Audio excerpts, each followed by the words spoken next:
Life Study of Genesis, Message 6 Continuation. A further word. You have heard that all the truths in the Bible were sown in Genesis, especially in chapter 1.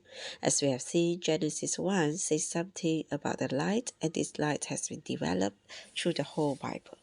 We have seen the light on the first day, the lights on the fourth day, and the development of these lights to end of the Bible, where in the last two chapters it says, "Night shall be no more." Eventually, God Himself is the light to His redeemed ones. As the redeemed ones in the New Jerusalem, we will not need the sun, the moon, or any other light. The light will be God Himself. So the seed of light sown in Genesis 1 has been fully developed in Revelation 22. In the same principle, we have the word image. God made man in His own image. The image of God is for the expression of God. To express God is just to manifest God's glory. This little word image has been developed and developed until at the end of the Bible. It has grown into the New Jerusalem. The whole city has the appearance of jasper. If you read Revelation chapter 4 verse 3, you can see that the one sitting on the throne looks like jasper. God's appearance is like jasper. Eventually, the whole city of New Jerusalem is built with jasper. The wall of the city is also built with jasper.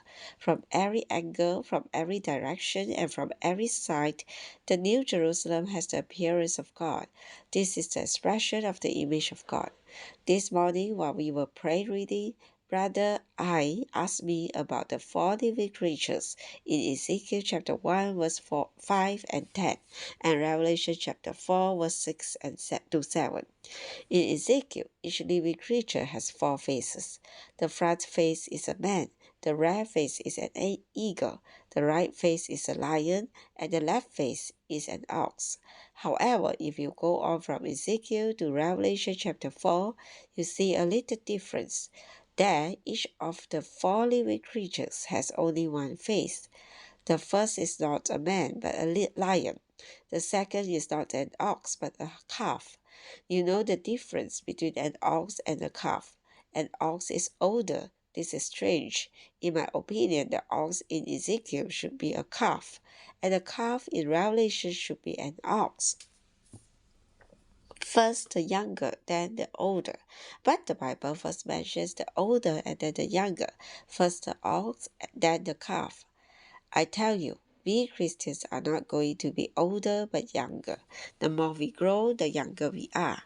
In Revelation, the lion is first, the calf second, the man third, and the eagle fourth.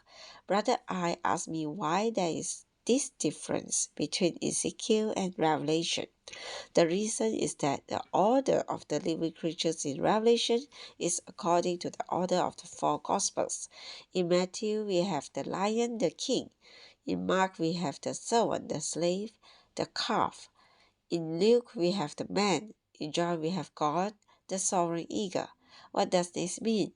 The four living creatures in Ezekiel, strictly speaking, were the manifestation of God's glory.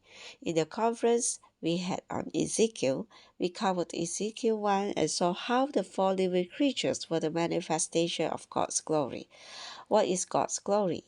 That is Christ. When God's glory is expressed, that is Christ. But notice the difference. The four living creatures in Ezekiel were the manifestation of God's glory. The four living creatures in Revelation are the expression of Christ Himself. There has been an improvement from God's glory to Christ Himself. Thus, in Revelation, the appearance of the four living creatures is just like the four Gospels. This means that the four living creatures in Revelation are just the expression of Christ. I do not say they are Christ. They are not Christ, but they express Christ. They express what Christ is. Christ is in four aspects: the king, the slave, the man, and the very God. Christ bears these four aspects, and this Christ needs an expression in His creation. So, in this universe, there are four living creatures representing all kinds of life on every plane to express Christ.